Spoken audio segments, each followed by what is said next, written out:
Good evening. My name is Paris Denard. I'm the events director here at the McCain Institute. We're delighted to have all of you here. I want you to do me a favor. If you have an iPhone, anything that's a device that rings, that buzzes, we want it to buzz tonight. So put it on vibrate for me. But I want you to participate throughout the course of tonight's debate. So if you're on Twitter or Facebook or Instagram, please first follow us at McCain Institute. I see some of y'all from our last debate, and I asked you if you followed us, and you said no. I hope tonight we can change your mind, and you follow us at McCain Institute on Twitter, on Facebook, and on Instagram, and our YouTube page as well. Throughout the course of tonight's event, you can look inside of here, and you can see the Twitter hashtag for tonight's debate.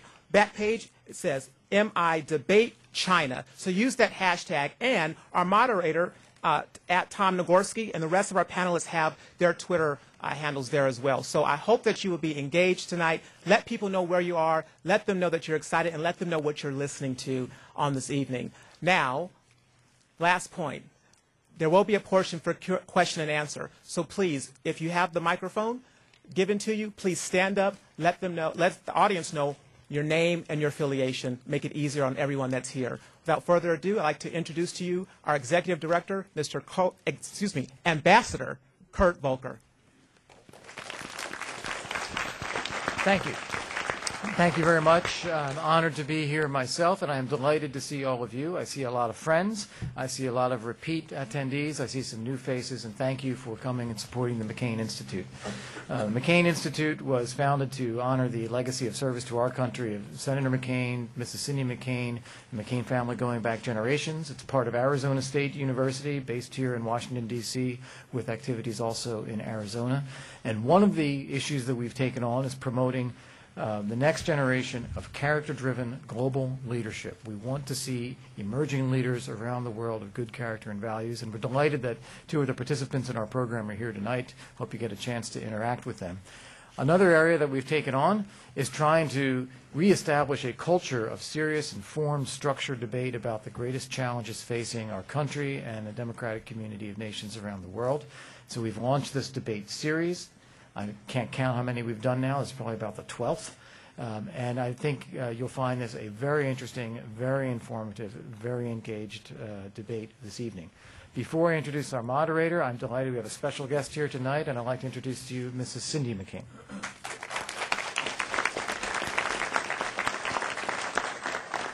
Thank you very much, and welcome all of you.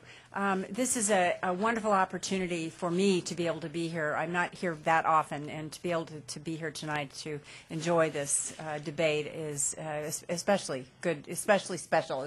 Can't say that, I guess. Anyway, I bring greetings from two people. Of course, my husband, who cannot be here tonight, but sends his greetings. And if there's anything John McCain loves more, it's a spirited debate. But he does apologize for not being here. And I also send greetings from my mother-in-law, my 102-year-old mother-in-law, who, when I said to her what I was doing tonight, she said, "Well, can I come?" And I said, "Well, of course you can come." "Oh, no, wait, I've got something else to do." She said, so I'm quite certain you'll see her at the next debate, whatever it may be. Welcome, enjoy, and we appreciate your continued involvement. Thank you.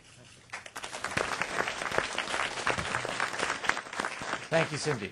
And we do have a few members of our board here this evening, and we're delighted to have them here. One of them who is not here is the president of the Asia Society, Josette Shirin. But we are delighted that we have the executive vice president of the Asia Society, Mr. Tom Nagorski, here as the moderator for our debate tonight. He is a former managing editor for international coverage at ABC. He brings a wealth of both substantive experience and media experience to this. And I'll turn it over to him to introduce what is a very distinguished panel of debaters this evening. Thank you very much. I hope you enjoy our program.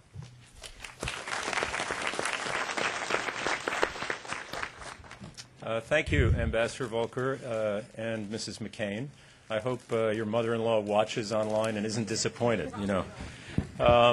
So the McCain Institute has put a quite ambitious and bold policy question on the table for our great panel here tonight.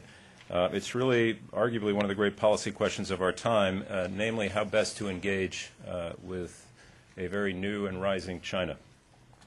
Should we deepen our collaborations and cooperations with the Chinese? Should we get tougher and more punitive as China asserts itself in all sorts of ways, often rather aggressively.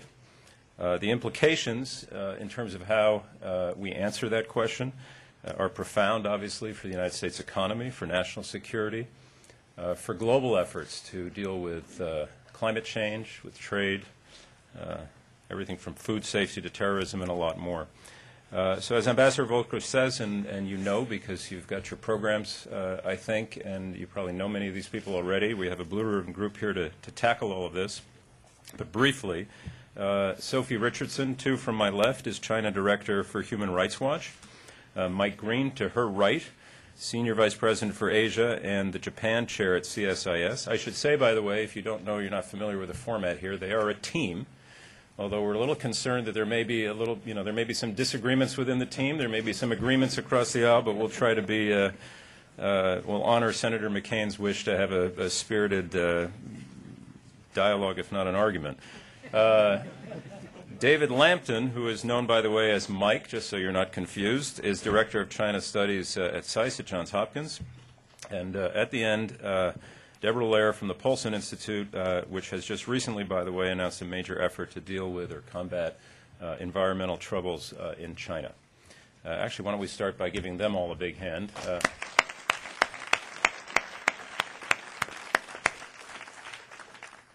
And before we begin, I just thought I'd set out some very basic propositions about what we're going to talk about. First of all, every nation of any size or import today, I think, needs a China strategy. Every conversation about Asia invariably comes around at one moment or another to China. I have firsthand experience with that in my current job at the Asia Society. We have programs like these, not necessarily debates, about everything from India's presidential elections to global trade to climate change, and China, whether they're there or not, get into the conversation one way or another. Just yesterday, actually, we launched a new report on the Chinese economic reforms, and a trustee of ours, Jack Wadsworth, who used to run Morgan Stanley for all of Asia, said he was actually quoting a strategic document that Morgan Stanley had put out more than 2 decades ago. You can get every country in Asia right. You get China wrong, you're going to fail. So I thought that was a good setup for tonight. The other thing I'll say, just so we're clear, no one on this stage, and I've just asked them so I know this, is going to sit here and argue that we should cut ties with the Chinese. No one is going to argue that the United States, on the other end of the spectrum, should sit idly by no matter what the Chinese do. But between those two extremes, or in that spectrum, there's a whole range of policy options and recommendations that I hope we can get into tonight. So, and I'll add one more thing about the format here. They run a tight ship at the McCain Institute, no pun intended, given where we are.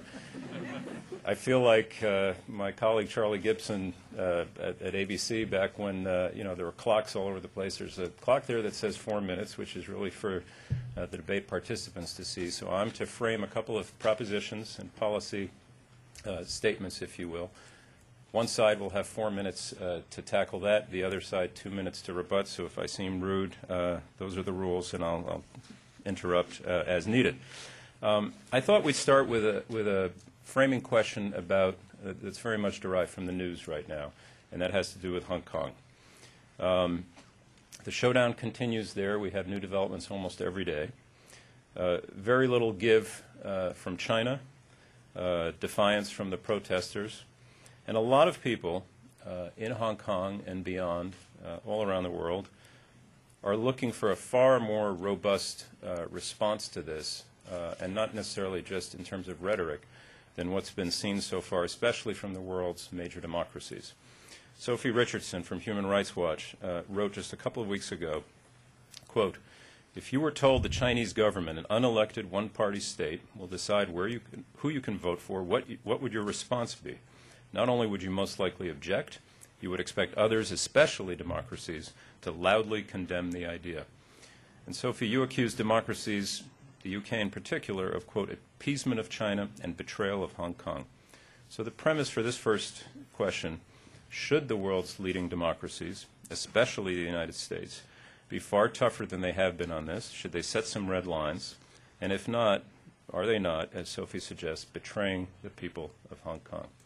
The team on the left, you have 4 minutes. Well, I think we have to start by stipulating that we all would like to see the highest degree of democracy in Hong Kong as we could see. Secondly, I think we have to stipulate that the British, when they negotiated for more than a decade on the arrangements, were in a weak position because in the end the Chinese could cut off the water, the electricity, and so on. They had the advantage of proximity. So this is a constrained situation. Secondly, I think we have to read the governing documents here.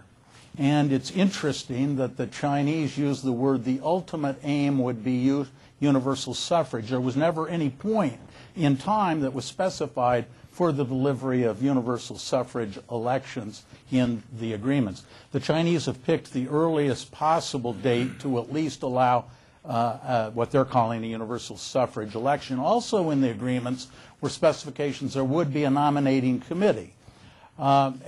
One could argue that the Chinese have in fact met their agreement. You could argue maybe they had better lawyers in developing the agreement than the British did. Maybe they were cleverer. But a strict reading of it would, I think, lead you to think the Chinese are at least doing the minimal they agreed to do, and that a reasonable interpretation of what they wrote would suggest. Now, of course, there are the expectations of people in Hong Kong who would like all these processes to unfold in the most rapid and most democratic way. And I think, fairly speaking, certainly to a Western audience and a Hong Kong audience, the manipulation, so to speak, or the construction of this nominating committee that will limit who can in fact be voted for is a problem. I'm actually quite heartened by the degree to which at least in the last couple of days the Hong Kong administration has said they could entertain the idea of talking about how people are on the nominating committee are selected to be more representative. And there's lots of room for wiggle room. We'll all have to see whether the Chinese avail themselves of this. And I would just say one other thing, that this is, it seems to me, not a case of legal violation of agreement. It's a case of a common sense in politics. Beijing should want to govern Hong Kong in a way that is most acceptable to the people because that will be best for China. So I see this kind of as a litmus test of how enlightened can China be as to its own interests. And while I wouldn't bet necessarily how these negotiations so-called might unfold, I think there is room for optimism. Deborah Lair, you have a little over a minute, but do you want to come to what you think the United States ought to be doing or not doing in this area? Absolutely. First, it's a pleasure to be here, and just to really echo what my partner here has said, certainly we believe in the highest degree of universal suffrage. But that said, there's a room for megaphone diplomacy and private diplomacy. And on an issue like this, just playing it out in the public sphere could actually bring about the type of result that we don't want to see by forcing China's hand. And there certainly have been discussions by the government behind the scenes, and I think that's much more of an appropriate role for the government to be playing in encouraging Beijing and helping them understand why it's in their best interest to handle this in a rational way. So, Sophie Richardson, I don't want to put words in your mouth, but you have been pretty strident about wanting more of what was just referred to as megaphone diplomacy, or megaphone something, right? Well, let me start with two sort of foundational points, one of which is that I think we should all remember that the hope and the expectation in 1997 was that more of politics in the mainland would come to resemble the degree of interplay that was actually tolerated at the time in Hong Kong, right? That the positive influence would go in the other direction. And I think that while the U.S.'s response to some of the degradations of rights in Hong Kong have essentially been substantively accurate and, reasonably timely, I don't think they have risen really either to the level of degradation that we've seen or been consistent with the U.S.'s commitment to defending democracy worldwide. And I think China exceptionalism is a pathology that affects governments all over the world, that governments behave differently towards China than they do to most others. And the fact that, for example, we did not see, I think, real alarm exhibited either by the U.S. or by the British. I mean, what sparked that peace was that David Cameron failed to call out Chinese officials while they were in London after they released a paper over the summer for which there was no legal basis, essentially saying, we're going to decide who you can vote for. Now, yeah, the Chinese do get some credit for expanding franchise in a way that the British never did. But you can't take away, you can't undermine that right by then limiting people's choice over who actually gets to run. And I don't want to get into an extensive discussion about the finer points of international law, so I'll simply point out that by virtue of the Universal Declaration of Human Rights, which all UN member states are expected to abide by, everyone, everywhere, in Hong Kong, in the mainland, here, everywhere, gets the right to run and the right to vote. The clock is confusing me. Go ahead. Yes, Go ahead. All over the place, but I thought I only had 43 seconds. I'm already getting Don't worry about it. dizzy Go, from Mike. it. So, one point, megaphone, maybe no megaphone, but I think for U.S. foreign policy, when we're not consistent in articulating our support for democratic principles, when we sort of put it in our back pocket and then we're later forced to roll it out, U.S.-China relations get worse. So some consistency in our stance on this is good U.S.-China policy, and it's true to our values. We need to, as Mike said, encourage our friends in Beijing to wiggle in the wiggle room they have in the right direction. And I think Mike is also right that this could be a kind of litmus test or an indication of how China, under Xi Jinping, is going to use its power. This is not enlightened by China. If you want to unify with Taiwan, how does this help you win over the hearts and minds of people in Taiwan, for example? The record with Xi Jinping so far, I think the jury's out. I think we agree on that. But the record with Xi Jinping so far is when blunt instrument hits blunt instrument, he doesn't back down. So I'm less optimistic and think we need to watch this very carefully as an indicator of how, under Xi Jinping, China is going to use its power, because the assumption and the bipartisan consensus behind China policy has been engagement and integration will lead to a more increasingly enlightened China, and this is a case worth watching because of that. Okay. I would just inject in this, the comment was made that there's a sort of China exceptionalism.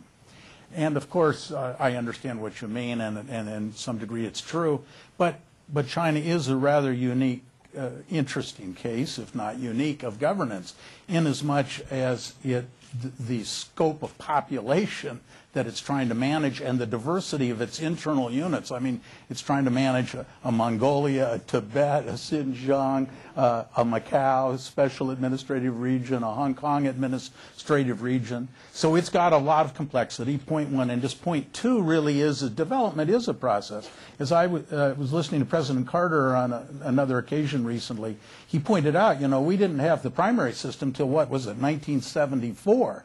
And we were talking in the preceding period about smoke-filled rooms. So I think we have to be a little embracing of the idea that development's a process, and when you're trying to move that many people from an autocratic system to something more humane and responsive, it isn't going to happen overnight. So I think that's the first part of wisdom, what I would call realism.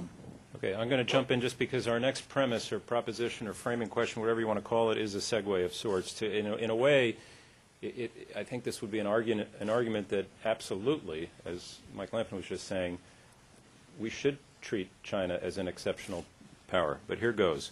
I want to ask this team here, the Mike Green, Sophie Richardson team, what's wrong with the following statement? The economic and trade relationship between the United States and China is the most important relationship on the planet. It involves and impacts the livelihoods of nearly 2 billion people. It impacts the health of the global economy. China is opening and reforming its economy in unprecedented ways, and therefore it's madness to upset or undermine that relationship for the sake of a protest movement in Hong Kong, or for that matter, a maritime dispute over some uninhabited islands. And in any case, if you want to influence China's behavior, more economic engagement, not less, would be the better way to go. Did you say that? I'll tell you later. Well, look, the United States, since Richard Nixon, has pursued engagement with China. No country in the history of the world has done more for China's development and unity than the United States, historically. And every president since Nixon has deepened and expanded engagement. In the Bush administration, Secretary Paulson did, Secretary Clinton, Geithner in the Obama administration. So that's not in question. We need to deepen dialogue. We need to build confidence. We need to find new areas, climate change, to work together. That's been one side of our policy. The other side of our policy, particularly since the 90s, has been trying to establish in Asia, and more broadly in the world, an environment where Beijing is not tempted to use its increasing power to tilt the apple cart, to change the rules, to use its power to coerce smaller neighbors. You can't have one without the other. You can't put all your faith in the economic interdependence and the dialogue. It's critical, but you got to establish an environment where Beijing understands that if they use coercion against the Philippines or against Japan or against India or against Vietnam, that at a certain point, the United States and other powers are going to assert our interests in freedom of navigation, that we are going to shore up weaker states so that they're not intimidated, and that has to be clearly understood. Now, is that madness? No. It's absolutely necessary to make the engagement in the deeper economic dialogue work. To throw it away, I think, would be madness, because we'd be putting our faith in economic instruments. In 1928, Thomas Lamont, the head of J.P. Morgan, predicted war with Japan was impossible because of economic interdependence. You know, and then there's a famous Norman Angell quote in 1912 about Germany. So absolutely, I told you these were good debaters. Right? Absolutely. So that's two guys wrong. So yeah, let your teammates say a word. Yeah. I'll just add quickly that opting out isn't one of the choices. But I do think it is madness to expect that the relationship can develop, deepen, strengthen in a healthy, sustainable way, absent certain kinds of changes inside China. And look, part of what the U.S. needs to be concerned about in Hong Kong is the erosion or threats to the rule of law or the freedom of expression. I mean, those are legal realities that, in part, make Hong Kong the place it is, both for investment, for trade, as a place to live and visit. And those realities are just as important to secure in the mainland to make it a sustainable diplomatic, economic, strategic partner. You know, when I started at the NSC a million years ago, there were three basic aspects of the relationship. It was proliferation, human rights, and trade was the poor cousin. And obviously we've come a really long way. I mean, just covering the issues that we're talking about here. Certainly, the economic relationship really is the underpinning of our relationship with China. And as we look at it from our own strategic interests, it's been very good for us. Since the WTO, there's been an increase of 350% of our exports. We're now attracting Chinese investment. It's creating jobs here. It's nowhere near the kind of levels that we should be seeing. It should be much more. But the reason that we've had that relationship is because we've continued to push China into a rules-based society. We pushed very hard to bring them into the WTO. We should be trying to do that within our economic relationship in other areas, such as through negotiating the bilateral investment treaty. But we should also be looking at how we bring them into the tent in other types of relationships, because it isn't just the economic relationship that represents our overall strategic relationship with China. And there are times that we need to be very clear about what our expectations are and take action. And sometimes it's going to be taking action on the trade side. Certainly, when we were doing the major trade negotiations, we were willing to take away significant amounts of their trade in order to get what we wanted. And that's what it took to actually get those agreements done.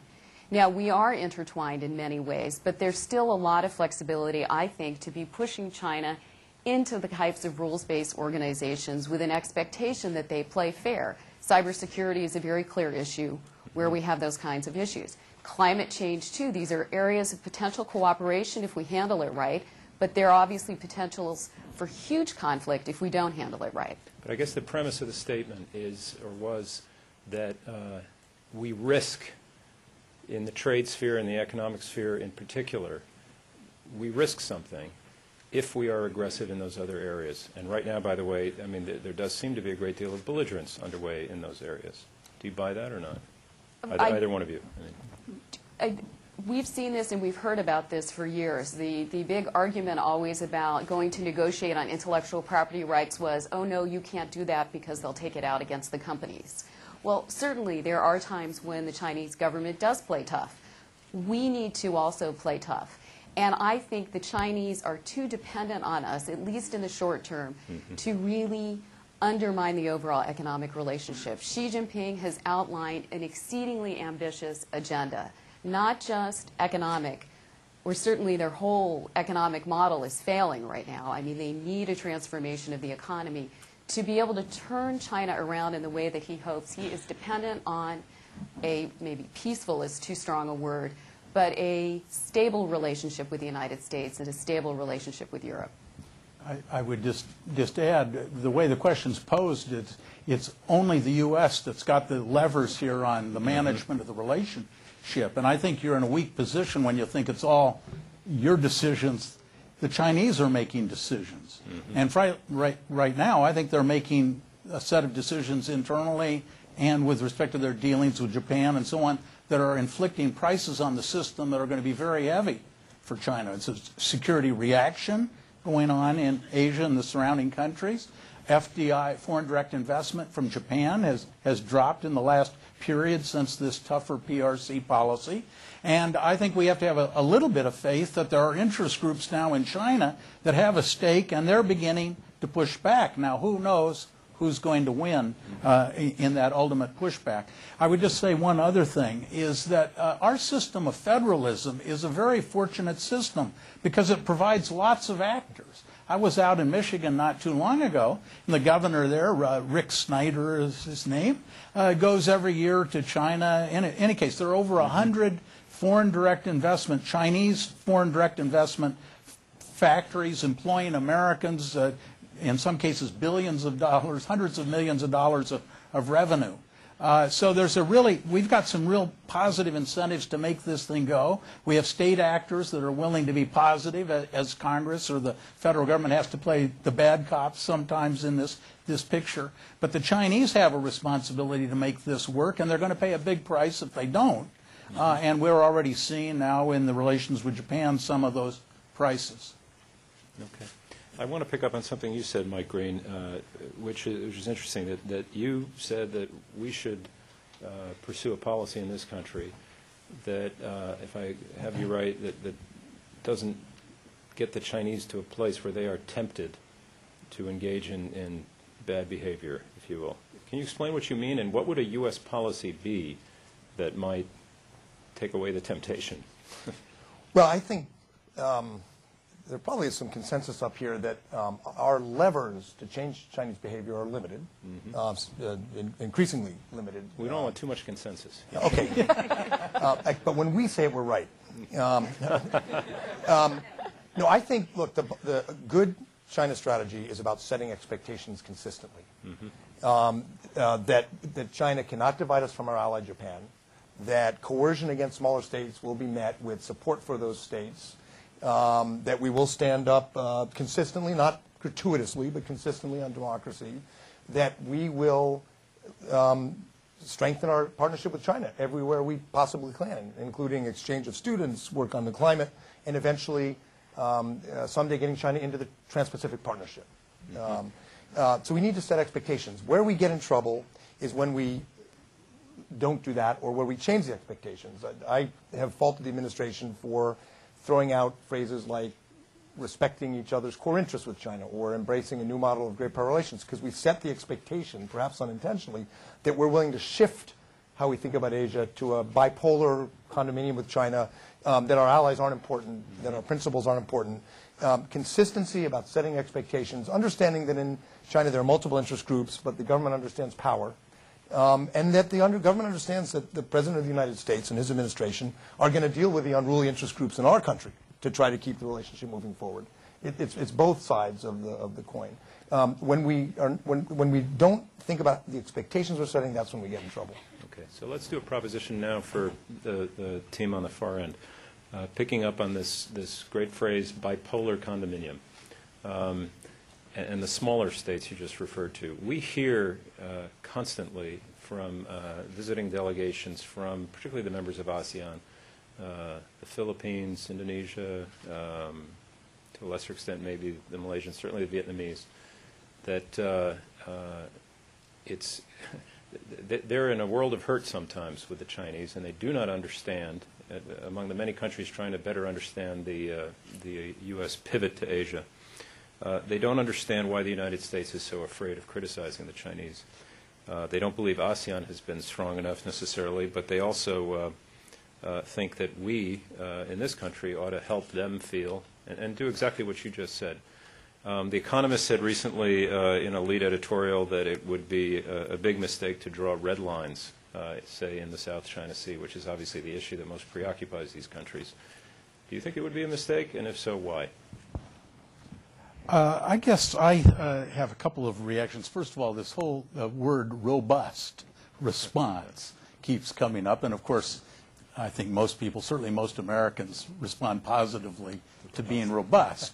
The problem is when you start trying to specify what the concrete policy of robust is going to be, you begin to find in interdependent Asia, in which every one of these ASEAN countries has China as its principal export market for sure, and probably its principal trade partner for sure now. And so it's true, we hear a lot from our partners, but what you also hear from our partners is they don't want to choose between us. They expect us to responsibly manage this so we avoid conflict and allow trade to continually go on. So they actually have their problems about how robust they should be and what they actually want us to do. They don't want us to roil the waters to the point that it affects their economic future and so forth.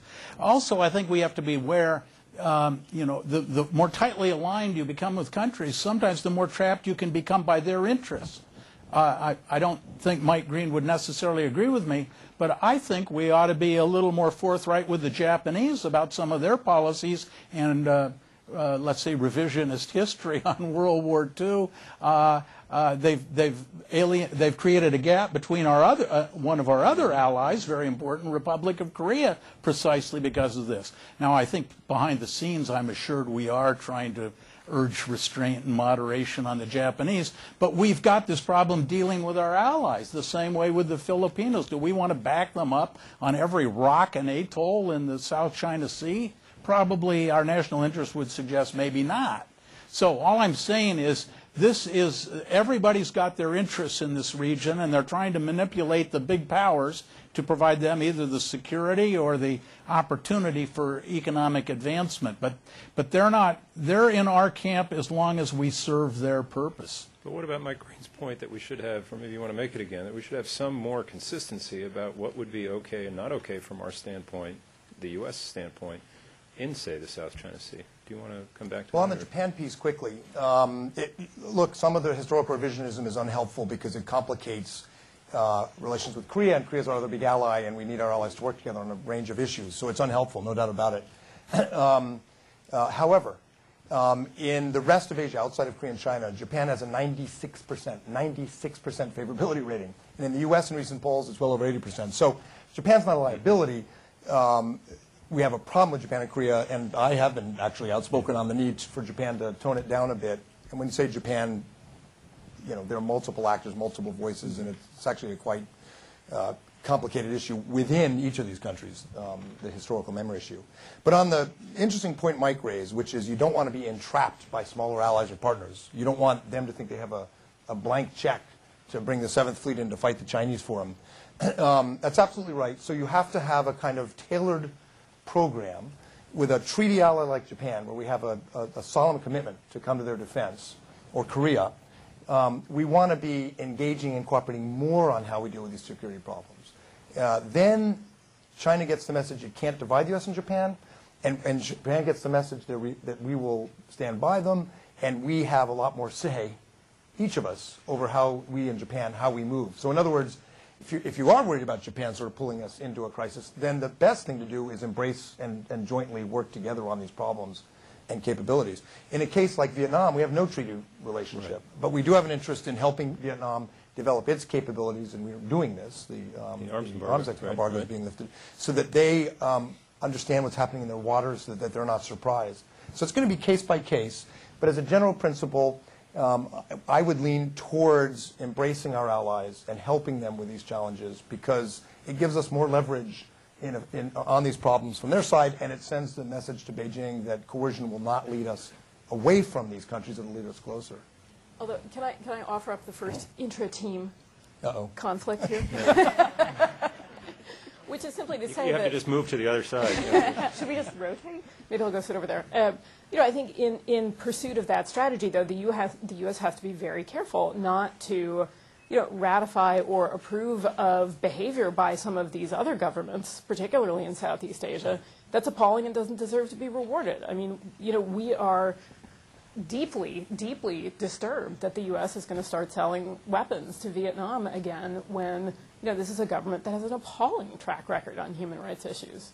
These are not sort of cost-free decisions, especially inside some of these countries. Okay, I want to come back to something Deborah Lair said in a different context about your opposition to megaphone diplomacy, and you were saying, talking from your own experience, how much is done behind closed doors. Do you or anyone else on the panel believe on the South China Sea or any of these disputes that the Chinese have been told by U.S. officials in clear, crystal clear terms of the kind that Mike Green is espousing what would be okay, what is not okay? I mean, do you think that kind of, just because we keep hearing about the nightmare scenario where there is a miscalculation and leads to God knows what, anybody want to tackle that? It may not be a debate point, but it's... The answer is no. We've been, for the past few years, wildly inconsistent. So when you have very senior uniformed officers in the Pacific saying we're not going to fight to defend a bunch of rocks for these guys, the signal in Beijing is, and the signal in Manila or Tokyo or whoever the person's talking about is, oh man, so they got a hedge. If they're a small state, they're going to start leaning to China and, in the theoretical phrase, bandwagoning. If they're a bigger state, they're going to start hedging by developing their own ability to strike or defend themselves. So we've been inconsistent on this. Red lines are not generally a good idea. Right. So, I wouldn't draw a red line, in part because we have no position on these territorial claims in any of these cases except between Japan and Russia. So we don't have a stake in anything except a peaceful outcome and stability. So no red lines, but we need to think about the signals we're sending when senior folks in the administration, including in uniform, say it'd be nuts to fight over a bunch of rocks. Maybe, but boy, does that send a signal. I agree with the idea of no red lines, but Tom was in effect asking, have we given them a red line? You say no, and then you criticize the inconsistency. I mean, either the red line's clear, but then you got to live up to it. It's unclear operationally what you actually mean. Hillary Clinton did it, and she said very clearly in the ASEAN Regional Forum that the United States will stand for freedom of navigation, which was pretty clear. Now, a red line saying if you take this rock or that rock, since we don't have a territorial position, is less helpful, but we have a very clear red line against coercion and freedom of navigation. So red's not the right word, fuzzy pink, but it's pretty clear, I think, to Beijing when you say that and say it consistently that coercion, and there is an increase in maritime and air and on cyber and mercantile operations against the maritime states by China, that coercion is going to be met with a response. Doesn't mean we're going to attack, but it's going to be met with a response. And that has to be said consistently. That's what I think we haven't done. Good point, Deborah. Well, I was just going to add to the consistency. The consistency of the message has to obviously come from the administration, but you also want the consistency of the message to come from the countries that we're dealing with, and so that we're not hearing one thing from them and another thing that they're telling China. And so we're agreeing across teams. I agree with Mike on the need to create these relationships with them so that we're really bringing them closer so that the Chinese aren't able to play all of this off against each other. Okay. Just so you know, have your questions ready. In a short while, well, not just yet, but we'll take some. Just want to make sure you start thinking. I'm not going to monopolize this debate. And also, at the end, the real challenge for all four here is they have been given some homework, which is to come up with a policy recommendation for what the United States might be doing better. I want to read you another quote, if I may, and this comes from Wesley Clark, so it's not anonymous. He wrote last week, I think in the New York Times, China's harsh suppression of dissent from Hong Kong to Xinjiang and its close ties to Russia, Iran, and North Korea have finally laid to rest the dream that, quote, constructive engagement would inevitably lead to more openness and democracy. I'm going to ask the team on the far side to take that one up. Constructive engagement. Yeah. I went to China first in 1976, the month after Mao died. And that was a society that was so terrified of dealing with foreigners that people would cross the street a block before to avoid even being on the same side of the street. Now China's a place in which, talking to individuals, they're quite open about what they even think of their national leadership in zones that were unimaginable. We have so many migrants in China trying to move around, improving their circumstance, that it numbers in the hundreds of millions. So that I think we have to recognize that China's engagement with not only us, but the rest of the world, and the Japanese were very helpful in many stages of this development as well. China has moved enormously rapidly. And the problem is their political structure hasn't kept pace with the economic and social change. And we can decry that, and we can decry all the injustice that flows from it. And we ought to do what we can to help build capacity, broadly speaking, there to bring this into closer alignment. But ultimately, this is an administration, the Chinese administration, trying to govern 20% of the world's people. It's a big task, and they started from a pretty miserable spot. So I think we have to be pretty patient and tolerant, and I wouldn't for a moment say engagement has failed. Mm-hmm. China's not obligated to realize on our time frame every aspiration we may have for them. Sophie Richardson, patient, tolerant, those aren't words you use often. They're frequently, that's how I'm usually described. I didn't mean you personally. Listen, let me start with the point that, 65 years into Chinese Communist Party rule of the country, that their best selling point continues to be, without us there will be chaos, does not inspire a whole lot of confidence about sort of the approach to governance. I think also the single biggest failure, and again, I'm going to agree a little bit, I think the biggest failure of constructive engagement is really between the Chinese government and people inside China. There are incredibly dynamic, thoughtful people with perfectly reasonable demands trying to make those views known every day, for which they are being beaten, abused, jailed, exiled, tortured. If Beijing cannot bring itself to listen to these people's views and take it on board, I think it comes at a real cost, both to the government and to the country. And whether U.S. China constructive engagement has paid off, obviously, these are such dichotomous options, right? Not engaging wasn't really one of the choices, and none of us would argue for that. Has the U.S. pushed hard enough, I think, both to get the Chinese government to listen to voices domestically? No. Do I think the U.S. government is doing a good enough job reaching out to and recognizing and learning from those voices itself? Not yet. They've got a long way to go, too.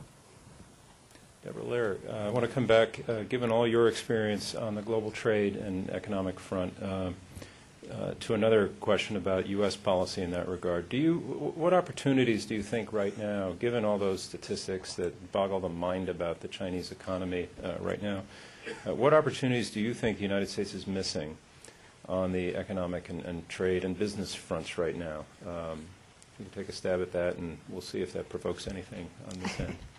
Sure. I think if you look at the challenges that Xi Jinping faces, they're immense, and it's obviously the sheer size of China, but it's also amazing what he's got to undertake. He's trying to govern a country which in many ways is not governable because he doesn't have the mechanisms to implement his policies at a local level on any kind of consistent basis. He's trying to clean up the party, which is the way of ruling the country, which is basically trying to clean up the equivalent of corruption of the country of Germany. He's got a floating migrant population that rivals the population of the United States, and he's got an economic model that's running out of steam.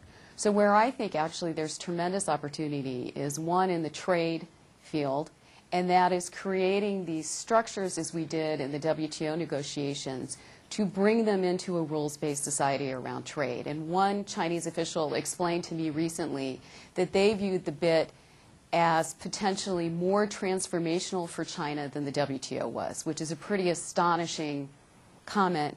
And we don't see, maybe picking up on what you were saying in the human rights area, maybe that the administration is seizing upon that in a way that they could to be driving towards a trade policy in that area. I also think there are a number of other areas where we really could be creating potential cooperation. Obviously, climate change is one of those. China's CO2 emissions now are more on an annual basis than I believe the United States and European combined. It's an area we need them to cooperate. It's not just a China problem. Their pollution is showing up in the United States. It's a health issue. It's an economic issue. There are a number of these areas, I think, of food safety is one. Actually, it's one where we've seen a lot of really good cooperation because of the crisis there.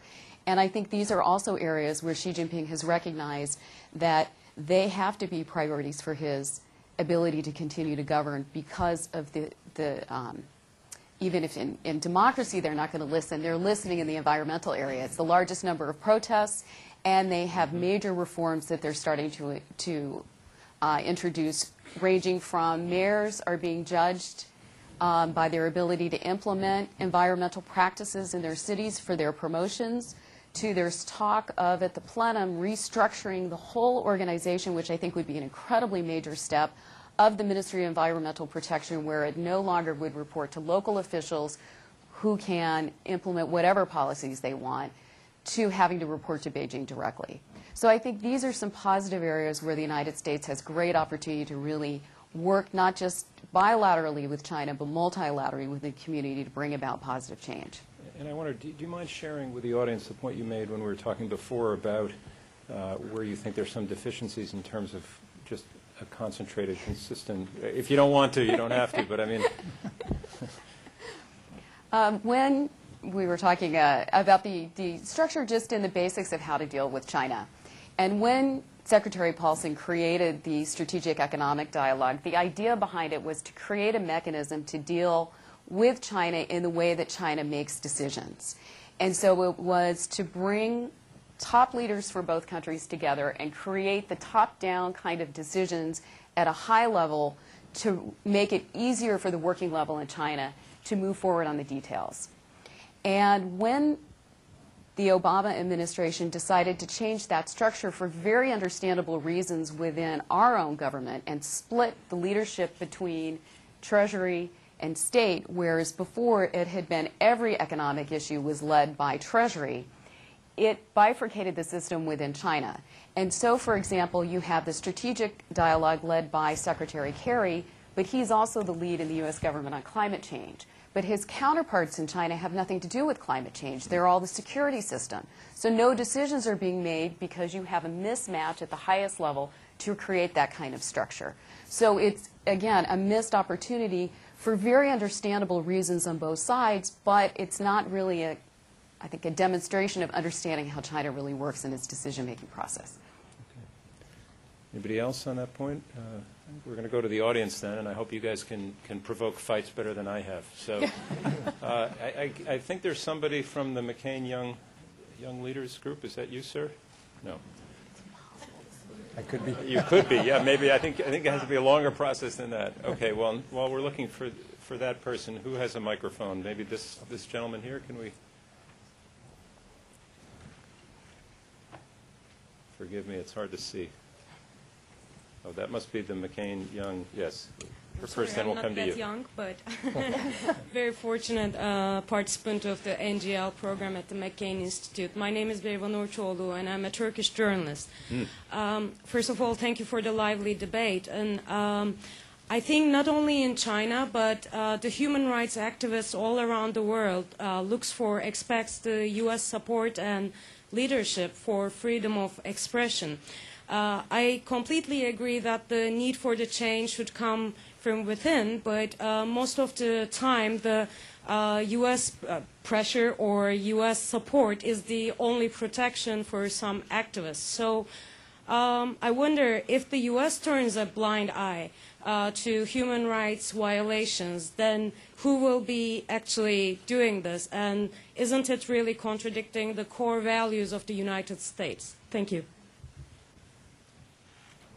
Well, Sophie Richardson would agree with you, so let's go to the other side. Actually, but can I add just a quick Yes. anecdote, which is that I spend about, sorry, the lights are blinding, so I'm sorry if I'm not looking right at you. I spend a lot of my time dealing with different governments on human rights issues in China. And almost invariably, when I go to a government other than the U.S. and say, you know, we see that you have this connection on that issue, we would like you to fill in the blank. Almost invariably, the first question I will get asked is, what is the U.S. doing on that? And it really sets the bar. And we can talk about whether that's fair, unfair, reasonable, or not. But often when the U.S. takes a strong position on a certain case or on certain issues, many others will follow along with it. It matters. So it sort of has an exponential or greater value. If I may, we've lost our mojo on this in the past few years, and I think it's the hangover effect of Iraq and Afghanistan. We've done surveys at CSIS of strategic elites, think tankers, academics in 10 Asian countries the past few years, and when we ask what norms should guide Asian integration in the future, after peace and economic cooperation, the next ones are always good governance, human rights, free and fair elections, and so forth. And those numbers have consistently gone up in every country except China, but they've plummeted in the U.S. So the last survey we did this spring, there was an increase overall in the Pacific Rim about the importance of democracy and human rights, but American experts went from being at the top to being second only to Chinese experts in terms of how they saw the importance of these issues. So we're in a rut right now. But I'm confident, because of Sophie and others like her, that we're going to get our mojo back and find a way to articulate this, not with a megaphone, but consistently. Right now we're a bit off. Patience. Because she's patient and tolerant. Is it a false choice, though, then, because I know I can hear when you're saying that. We had he shall remain nameless, but a governor from this country who was with us not long ago. Basic proposition was that on China we're overly obsessed with the human rights question to our detriment in terms of, his point was basically if we're like that, they're going to go elsewhere with their business. Now, is that well? Where were they going to go? But is that a false choice, Japan. do you think? Oh, I mean, yeah. I would imagine, for example, when you're if you were today in those kinds of trade negotiations, that's not an idle matter, is it? I don't in any way want to. Go ahead. The questioner, and I understand exactly, and as an American, flattered to be part of a country that's seen as having an idealistic and values based. So it's very flattering, and in the most positive way. But quite frankly, when we push human rights, frequently our allies are picking up the contracts. Mm-hmm. You just think about the competition over aircraft. Boeing, what is it, 1 in 6 of their aircraft rolling off the lines goes to China. And we're in a competition with the Europeans there.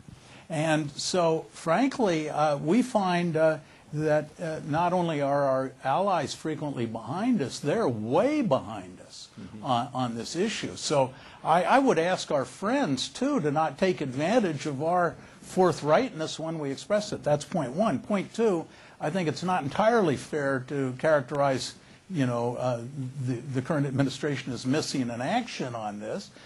We had the lawyer Chen Guangcheng and all of that. That sucked out a whole lot of time of the U.S. government in that one case. I think we are continuing to raise individual cases privately and so forth. So I'm not trying to say it's all it could be, but it's certainly a lot more, A, than nothing, and B, it's certainly we don't always find our allies firmly in our corner. When I was in the White House, this is an important point and one where I do disagree with my good friend. on Team B. Are you guys Team A or Team B? You know there's a disagreement when they say my good friend. Exactly. It's Washington Code. You know, when I was on the NSC staff for 5 years, and I won't name the companies, but big companies would come in and say, "Oh my God, you know, the president's position on the U.S.-Japan alliance, or Taiwan, or Xinjiang, or Tibet is going to cause us to lose our big sale in China. You've got to stop him." And every single time, aircraft, whatever it was, the Chinese would split it between the EU and the Americans. And I don't think there's a really concrete set of evidence that we are losing economic ground because the government stands up for human rights. When there is a problem, it's because of what I said earlier, expectations. If it's clear that the President of the United States is going to consistently speak out on these issues, but respectfully and so forth, that sets the expectations, and we don't disadvantage our commercial partners. If it's a surprise that we're suddenly paying attention to human rights after having not done it, then maybe there's more of a political problem for our companies. Okay, a lot of hands up. Yes, sir, if we can get a microphone here. And please say who you are. Yes, and sir. no My name is Kami Bhatt. I'm with the Pakistani Spectator. And my question is, can you give me a couple of quality or characteristic of Chinese foreign policy that prevent Muslim or international, any country in the world, not to burn Chinese flag, not to attack Chinese embassy? My question is in the context of India-Pakistan. Pakistan was almost taken over by India in 1971 after they took over East Pakistan and made it Bangladesh. Ms. McCain knows the history well because they adopted a daughter from there. It was President Nixon who saved the rest of the Pakistan. Pakistani balance of payment is in shambles. They cannot survive without American blessing because we have the highest share at IMF, and it's always American nodding that save Pakistani economy whenever they are about to collapse. Question about U.S. policy in China, right? But beside this all, U.S. is so helpful to Pakistan, but once it's come to the choosing between China and Pakistan, China and the U.S., people love to burn American flag. Even China is giving third-rate equipment to Pakistan, third-rate industry to Pakistan, and Pakistani know this, but they don't fear China. Sorry, but you somehow. Need to ask a question. Thanks. Yeah. Sir. I'm not sure there was a question, but anybody want to jump in? I'm not sure what it would. I don't know what the question was. Okay. Sorry. You had your hand up, sir, in the front? I thought I saw a hand up. No? There you are. Yes. You're not allowed. I'm not a young visitor. Hi, my name is Mike Pillsbury. I've been paid for a long time by the Pentagon to translate Chinese writings and publish them as books for free on the Internet. I think I can tighten things up here in your debate by criticizing the moderator. We've had delegations from China in the Pentagon over the last 25 years. One of the very first ones had a 27-year-old named Xi Jinping. Mm-hmm. In those delegations, they asked many questions that are pretty tough on us.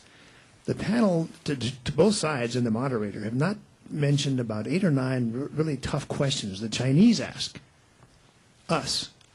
One is, why won't you accept the new type great power relations? Otherwise, it means war. By the way, a new phrase Chinese delegations used in the last couple of years, they used to always say China never wants war. We're the most peace-loving power in the world. Now they have the phrase very frequently repeated. China does not want war, but, and then some of these points will come out. Please stop your reconnaissance missions off our coast. Please stop them now. So yes or no? Mike and Deborah, would you stop all the reconnaissance missions? That's what China wants. Number 2, please don't restrict the military exchange program. There's a law that says there are 12 areas the Pentagon cannot discuss with visiting Chinese. Please drop this law or waive it. Mike and Deborah, would you agree? Waive that? Number 3, please stop all arms sales to Taiwan. Are you going to go through all 12 here? I'll stop at 3 or 4. These are good questions. I mean, Please stop all arms sales to Taiwan, including bullets and spare parts. Not big things, but everything. Deborah and Mike, is that okay?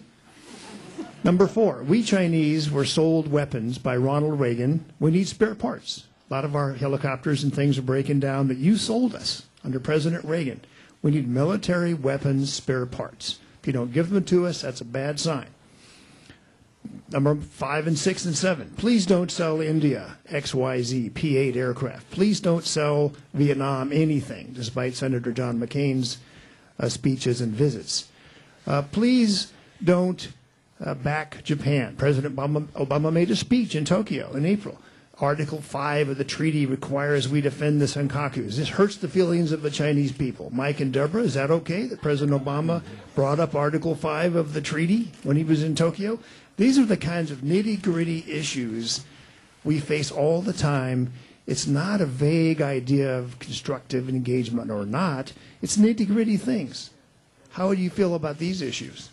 Good point. I mean, you've implicitly answered some of them, but let's start with reconnaissance flights. It's a huge issue. Yeah, well, I can go through and just tick off what my answer would be to these. And actually, Mike has implemented many of these policies in the last administration, so his remarks will be of great interest as well. Why are we afraid of, or what about the core interest idea? The problem I always had with that, it was the mutual recognition and respect of each other's core interests. But the problem is, as with respect to Taiwan and South China Sea, our core interests in some sense are at loggerheads. So if we promise to respect their core interests, we're almost undermining our own traditional policy. So I've always been very nervous about that, and I think even after it was articulated, the administration became somewhat, the more they thought about it, more nervous. So I think that was a dangerous road to go down, and I don't think I wouldn't recommend doing it then, and I certainly don't think we ought to continue on that road. And so that's that. On reconnaissance, of course, there's not only the issue, do you do reconnaissance or not? My answer to that would be, of course. A part of making a stable world is understanding what the opposition or the other guy's doing. But where do you do it? But how often do you do it? How close do you have to be? How much antagonism is the information worth the antagonism? That's something I can't answer without being in a position to have all the information. But I think there's probably something between intensive effrontery on the one hand and denying ourselves what we absolutely need. So I would be searching for a gray zone. I wouldn't be totally unresponsive to Chinese concerns, but nor would I be totally. But in the absence of concrete knowledge, I don't know how to be more specific. Do you have a split inside your team? Do you disagree? I'm not necessarily. I would just look at it slightly differently. That's all I would continue. Yeah. Stop. Divide the barbarian. On arms sales, we're prohibited from law by, we're obligated to provide sufficient defensive capability. So that pretty well, from my mind, the law prevails. I won't go on, but I think you can see my tendency. But the fact is, am I right, Mike, that on almost every one of your questions, the U.S. administration recently, anyway, has gone ahead and done those things, I think. But Mike Green, you were involved in some of this. Well, first of all, I'd answer no on every question. I don't think we should stop arms sales to Taiwan or reconnaissance flights or our commitments under our security treaties with Japan. The only one where I might disagree with you, Mike, is on the military-to-military cooperate, not the arms sales, but the military-to-military. I think we should be loosening restrictions. I think the more our incredibly impressive young officers are interacting with the new generation of PL officers, the better it is for us. The irony is it's the PLA leadership who fears transparency because it's the tool of the strong. So on that one, we should be encouraging.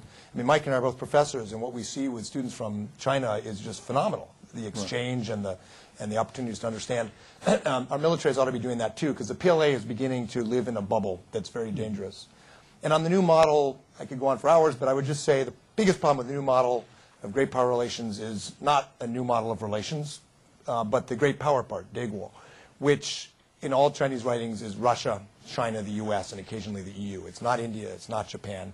It's a reordering of how we would think about Asia.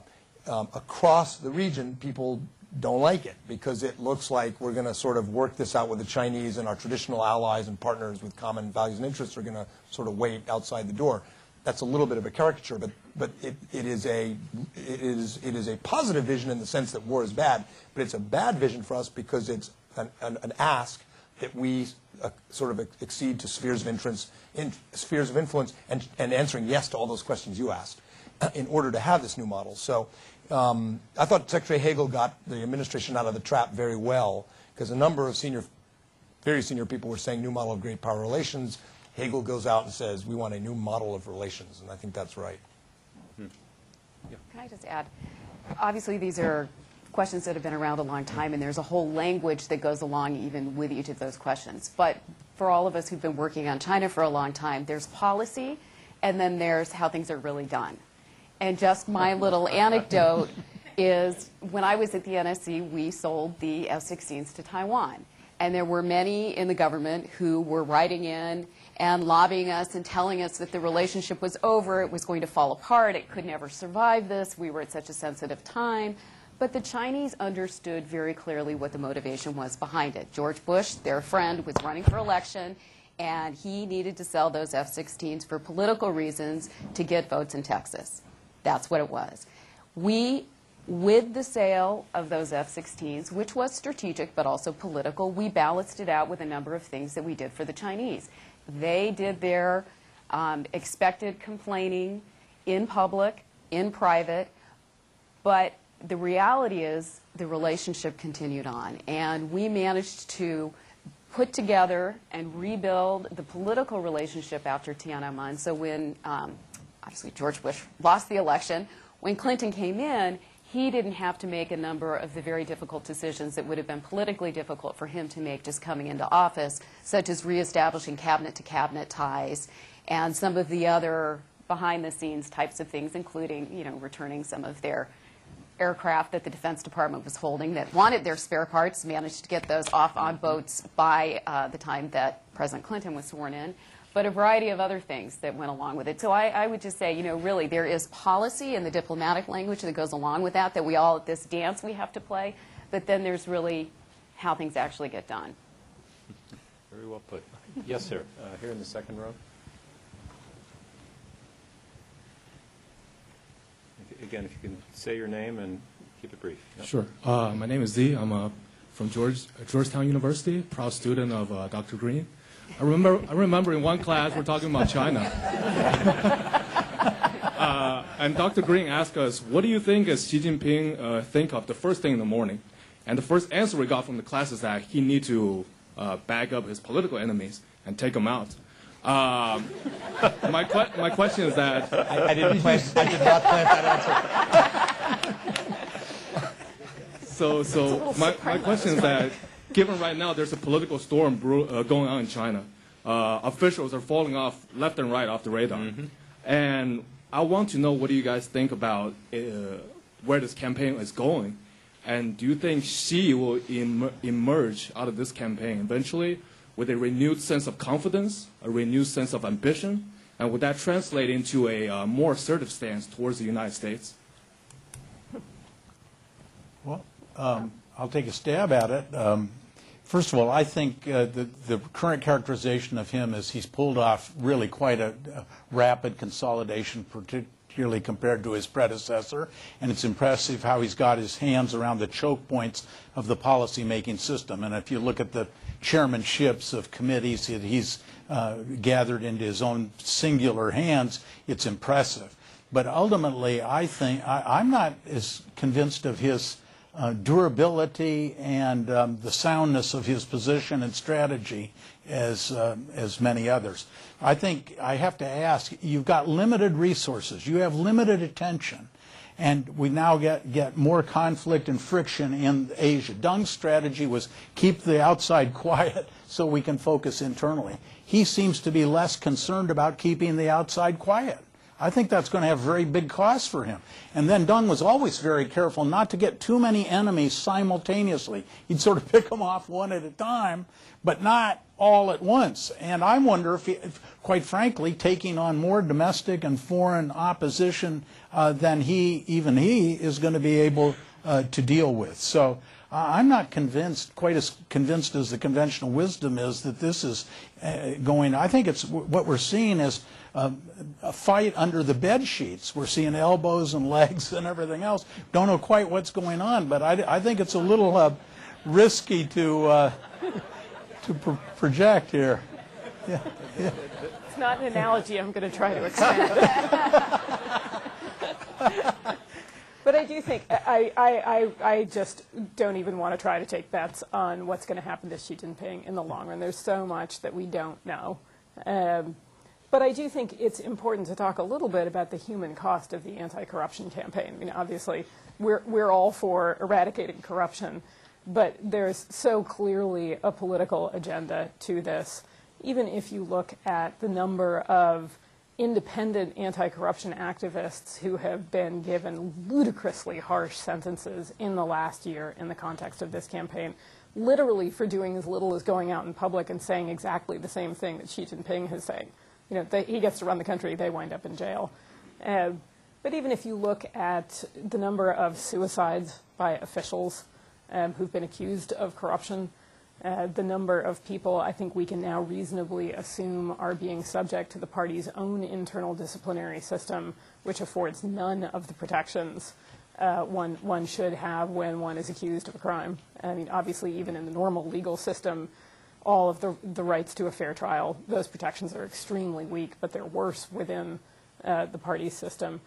I think there's a larger political effect, too, that especially as you go further down the food chain, that officials are extremely nervous and want to make sure that they are stamping out any kinds of issues or people who could prove to be problematic in the long run. And so we've seen an incredibly hostile response to behavior that 5 years ago may have gotten you called in for a cup of tea, and is now resulting in actual criminal sentences. And I think that's a real concern longer term.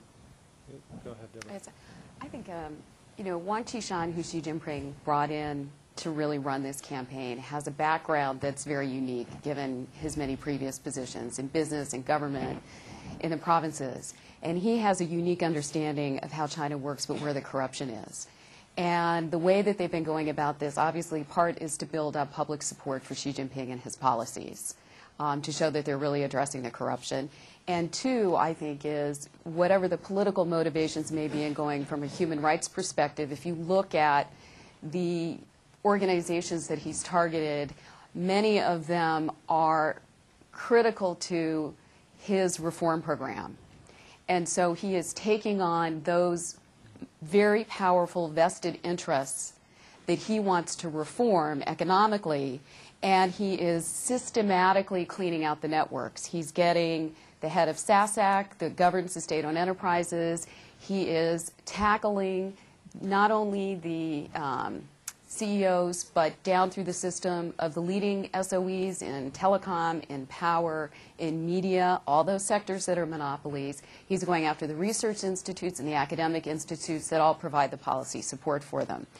Key to its success, though, is not this sort of shock and awe campaign, which they've been remarkably open about. I mean, they have a website, they publish, they take comments. It's been wildly popular. They have their own catchy phrases. It's not just the tigers and flies, but there are all other kinds of catchy phrases that the Chinese people are now using related to this campaign. Critical is going to be if they start to actually change the system. They've made one really important change, and that is that the disciplinary inspection teams, typically at the center, operate separately from those in the provinces.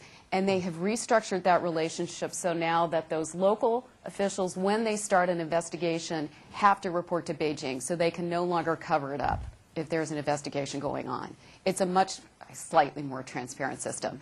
But key will be how they then create within the Chinese government and these other enterprises a system that, instead of promoting corruption, promotes good behavior. And that, I think, is Wang Qishan's biggest challenge. I think we have time for... real quick, corruption is key. China's not going to keep growing without dealing with this problem. Yes. It's a problem for the Chinese military. You can't get promoted above senior colonel in the PLA without bribing someone. The worrisome thing is the knife is not just out for the corruption that affects the economy. It's out for Tibetans, Uyghurs, civil society groups, NGOs operating. It's across the board. We may or may not be at an inflection point, but we haven't seen this kind of broad suppression of alternate voices in a long time in China. I would just say, just to add, though, to your point, I think that she actually has much broader support within the important constituencies like Jiang Zemin and some of these others than we might think. I want to go to the back for the last question. I've been remiss there. Yep, with your hand up. right there, the young lady. Yeah. Yes, hi. I have a quick comment and then a question. The comment is about Chinese exceptionalism. I'm from Taiwan, and I remember vividly the KMT government making the claims in the 70s when I was a child that Chinese culture is unique and therefore not subject to the requirements of democracy. We all knew how that story turned out. I believed them at the time. And also just to say that the KMT also claimed it before the communists, took the country from them. And so my question is basically, my question is about our Chinese, the U.S. government's attitude towards Chinese civil society, which is separate and distinct from the state.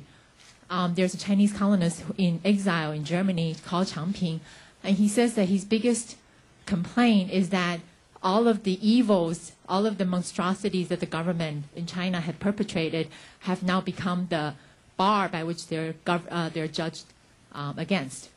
Meaning, therefore, if there was famine before and now people are not starving, that's considered an achievement. And Chinese civil society does not take that view. And so my question is, what kind of risk is the U.S. government running when we take a view of human rights and democratization in a way that's so vastly different than the way Chinese civil society chooses to view it, especially since these people are being tortured and jailed for those views? Thank you. Anybody want to take that on? Sure. Can I start with that? Let me back up a little bit and explain precisely what I mean by the term China exceptionalism, because obviously, it's a term that gets used by governments. Obviously, China is a unique place with a distinct culture. My point is that often I find government officials in the U.S. and in other countries will talk about China and have expectations for China that they would never articulate for other countries, right? And this became painfully clear to me around the last leadership transition when, in a moment of non-patience and tolerance, I was reading over the U.S.'s congratulatory remarks to the new leadership. And I surfed around on the State Department's website and found that day expressions of concern about 3 or 4 other countries that in the previous week or so had had somehow problematic elections or had failed to have elections at all. And I cornered a couple people at the State Department and said, why is it that you guys can't bring yourself to say, politely, nice to meet you, look forward to working with you, but we're a little bit concerned that your ascension to power has been fundamentally premised on denying 800 million people the right to vote. The way you would say it to any other government around the world, right? And I think, I agree with your point that I think the U.S. really, cheapens and demeans its own commitment, its own rhetoric to supporting democracy all over the world when it pulls its punches on China because it anticipates some kind of response that often isn't forthcoming. I think that's a serious mistake. Why, thank you. Well, first of all, I take the premise that we should support the development of civil society in China. And we could always do more, but I would choose to focus my response on what I take to be a very fundamental aspect of our policy since Richard Nixon and certainly since the Carter administration, has to build capacity in the infrastructure in China for a more humanely governed society in the first case and more democratically in the future. And you have to acknowledge the fact that we've got 235,000 students from China at the tertiary level. We don't know how many at the secondary school level and primary school even. Not to mention people that are here studying as interns, or opportunities for training in corporations and so forth. Also, I just go to something like the Ford Foundation, played a major role in bringing the study not only of modern economics, but modern law back in the 80s and so forth. So I think at the same time that we acknowledge our deficiencies, our blind spots, our fears as a nation, our hesitancies, we ought to also recognize we've done an enormous amount. And so I think we need to, we need to always strive to do better, but let's not ignore the very, I think, profound impact we've had. I think everyone would agree the Nixon-Mao summit and the Shanghai Communique is the most important bilateral event of the modern era between the U.S. and China. But if you go and actually read the Nixon-Mao communique, President Nixon says democracy is the best form of government. Japan is our closest ally. Human rights matter. It's all there. And then Mao says, "Boy, isn't Pyongyang great? We like North Vietnam." But about 3/4 of the document is each side stating with no reluctance exactly what its core principles are. And then the operative paragraph at the end, we will move towards normalized relations. We've lost that. And if Nixon can say this, for goodness sakes, I think we ought to be able to, the ultimate realpolitik practitioner, we ought to be able to do it. I remember in the 80s, everybody in Asia pretty much said that Asians like to be beaten with treadles. Lee Kuan Yew, Marcos, Pak Chung-hee, in Indonesia, Chiang Kai-shek. It's very convenient for the government in China to argue that there's an Asian or Chinese exceptionalism, but, history just proves it's not true. I think, the fact is Xi Jinping is a Marxist. And I mean that literally. He's a student of Marxist theory. And Marxist theory argues that the forces of history are material, that economic factors determine everything. And I think he probably believes, and Deborah might disagree and would know better, I think he probably believes that economic development obviates the need for religious freedom, human freedom, civil society. I think that's sort of in the operative assumptions of Xi Jinping. And that's why he's acting the way, and the government is acting the way it is. I think Mike's right. There's going to be some kind of reality training, and we'll see how the government adjusts. I don't see how China gets out of the middle income trap without adjusting, but we'll see. We have to wrap this portion there. It is now, you may have tripped into what your final statement is going to be. I don't know. But as I said at the outset, all 4 of the panelists have been asked to come up with a 1 minute, that's all you've got, and that we have to stick to, prescription for what should be done differently. So, and we're going to go from closest to me to the end. So, Mike Green, you're in the Oval Office, and you've got a minute with the President and the Secretary of State. Go. Deepen and broaden engagement. Look for new areas to cooperate that we haven't cooperated on. But ultimately, as Rich Armitage and Joe Nye and Kurt Campbell and a number of us put in a report some years ago, to get China right, you have to get Asia right. So the weak part of our strategy, I would argue, is we have to get TPP done. Mm-hmm. We have to be clear about our vision for an Asian-Pacific regionalism. We have to get APEC right. A lot of these China will be cooperative and some they won't, but we have to think about Asia and not get pulled into a narrow view of U.S.-China relations. But even as we do that, we want to expand the areas of confidence-building cooperation everywhere we can. You did that in 43 seconds. Yeah. That's very impressive. And let me add in addition. All right. Sophie Richardson, the clock is reset. No cabinet member shall leave Beijing without publicly calling for the release of at least one imprisoned person. Not only because it is the right thing to do, but because those people are incredibly important to the U.S. formulating thoughtful policy on China in the future. Haha, I beat you. Yeah. So, Mike, I'd love to say you get a bunch of extra time, but you don't. Well, you don't. I'll try and do it. Did you do, what, 27 seconds? Was that about? Let me just say a general statement and then a specific. The general statement is, I think the more we govern ourselves and get our own house in order, the more effective we're going to be with the Chinese. What we're seeing in terms of behavior of the Chinese is not unrelated to our own current difficulties, either economic and or governance. So ultimately, I think we'll carry more sway in our model, more attractive to the degree to where we're running our situation better. But the specific, I guess I would say, is that we should have as our strategic vision trying to develop inclusive economic and security institutions that wherever possible include China in it, and I'm not limiting it, But I would say for TPP, for example, I would do all I could to try to get them in within the framework of the standards of the organization and so forth. Thank you. We're so disciplined. Deborah Lair, last word to you. Well, and difficult to follow my three very distinguished colleagues and be the end, but in a recent meeting with Xi Jinping, he talked about the need to create positive momentum in the relationship because otherwise the negative would dominate. And so building on, I think, what's been said here, I think really we have a unique opportunity to push China in a particular direction because the United States still has leverage with China. And I would call, in addition to TPP, I think we need a much more aggressive bilateral trade relationship with China as we had in the 90s that's focused on our core interests, our core export sectors, and a bilateral investment treaty because it can be transformational in pushing China in the right direction and bringing about much better behavior on their part in the trade and economic sphere.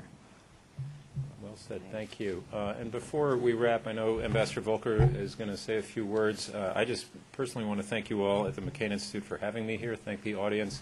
And please give a very warm and deserved hand to the panel.